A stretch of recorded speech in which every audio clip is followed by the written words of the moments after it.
camarades peuple d'Afrique, peuple de Côte d'Ivoire, Europe Magne s'est gâté sous Draman, chers camarades.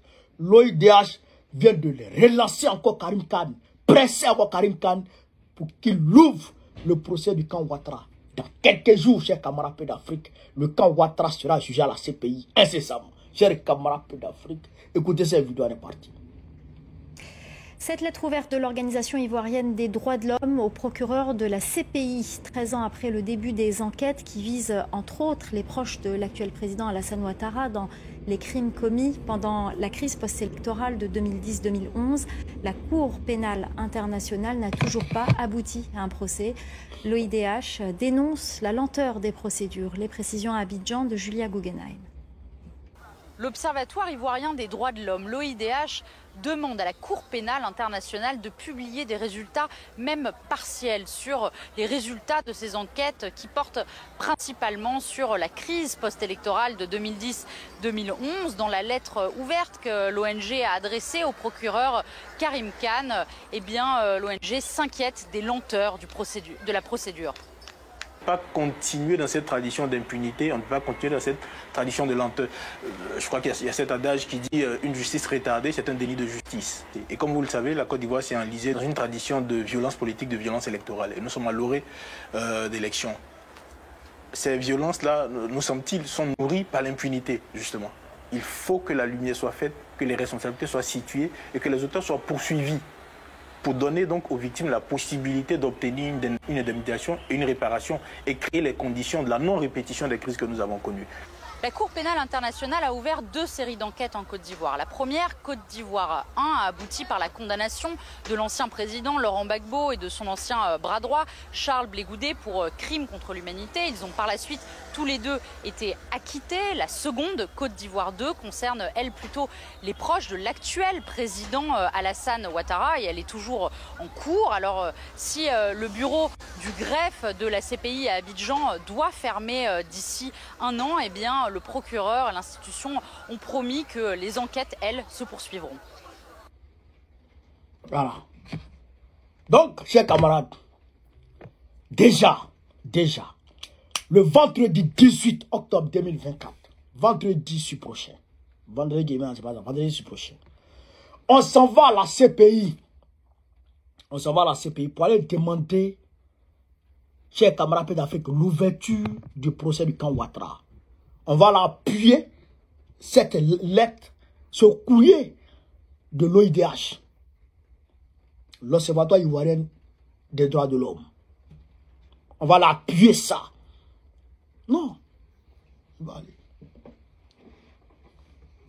Frère, il a dit, c'est quand on fait rien que rien ne se passe. Quand on fait quelque chose, forcer quelque chose à se passer. C'est rien qui n'engendre rien. Quelque chose engendre toujours quelque chose. Vous comprenez ça? Vous comprenez ça? Donc, on doit se mobiliser pour aller. Je ne sais même pas. Souvent, moi-même, je me pose la question. Nous, les Ivoiriens, pourquoi on a assis même? Pourquoi on peut, comment on fait, et puis on peut passer 1 mois ou 2 mois sans faire de manifestation dans ce sens? Souvent, il me pose la question, ou bien on a un problème, ou bien il y a quoi? Gbagbo, là, il n'a même pas fait 1 an après son arrestation et il est parti à la CPI. Gbagbo n'a même pas fait 1 an. En novembre 2011, je pense bien, il est parti à la CPI. On dit c'est lui, ils sont partis le juger. Mais s'il revient là, il est revenu en 2021. 17 juin 2021. 2021, 2022, 2023, 2024, près de 4 ans maintenant, bon, je dirais 3 ans maintenant, le camp Ouattara, personne n'a encore été appelé là-bas. Et nous, on est assis, on regarde, et on ne parle pas. Non! C'est pas comme ça que ça s'est passé. Il faut qu'on soit là-bas tous les jours, ou bien on ne veut pas que Jésus soit rendu. Ou bien on ne veut pas que Jésus soit rendu. Ou bien on veut toujours que l'impunité règne dans la Côte d'Ivoire. On veut toujours que ceux qui tuent continuent de tuer sans être inquiétés. Parce que s'il n'y avait pas, imaginez un instant, Écoutez, je vais prendre un exemple. Je vais vous montrer une image. Imaginez un instant, il n'y a pas de prison dans le monde. Je dirais en Côte d'Ivoire. Je prends en Côte d'Ivoire. Imaginez un instant, il n'y a pas de prison, il n'y a pas de justice, il n'y a rien. Chacun fait ce qu'il veut.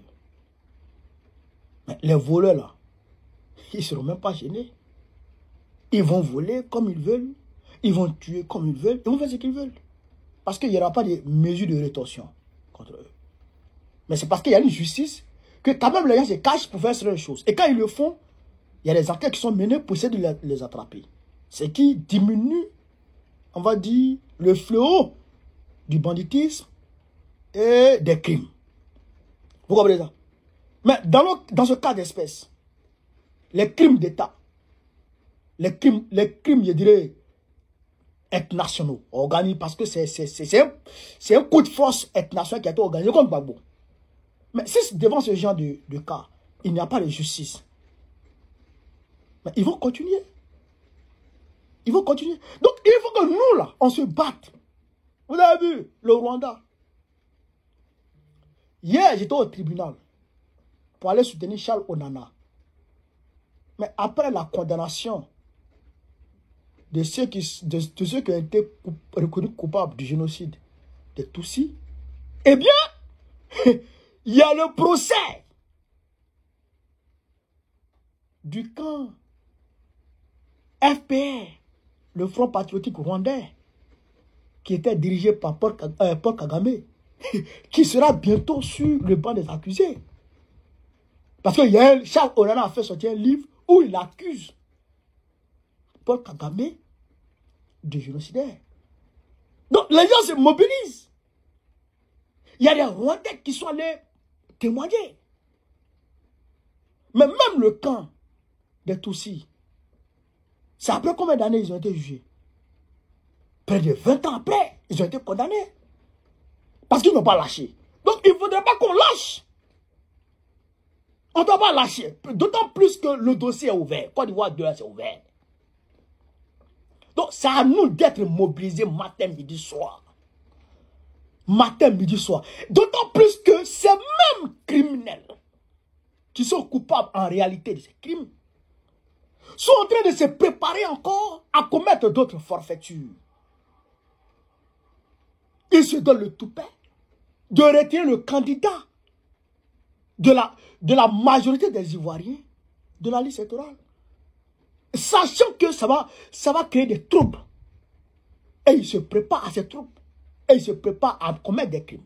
Mais si on ne va pas à la CPI, vous pouvez presser sur Karim Khan afin qu'il réagisse.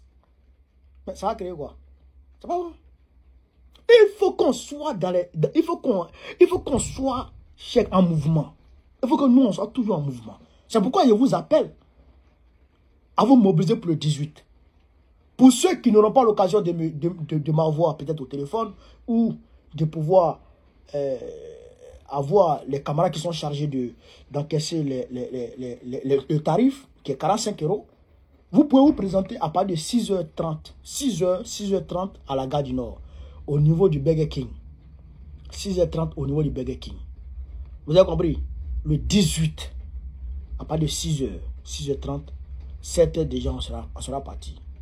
Donc, mobilisez-vous, venez, on va remplir les cas. Même si on a pu remplir 3 4 cas pour aller, c'est déjà bon.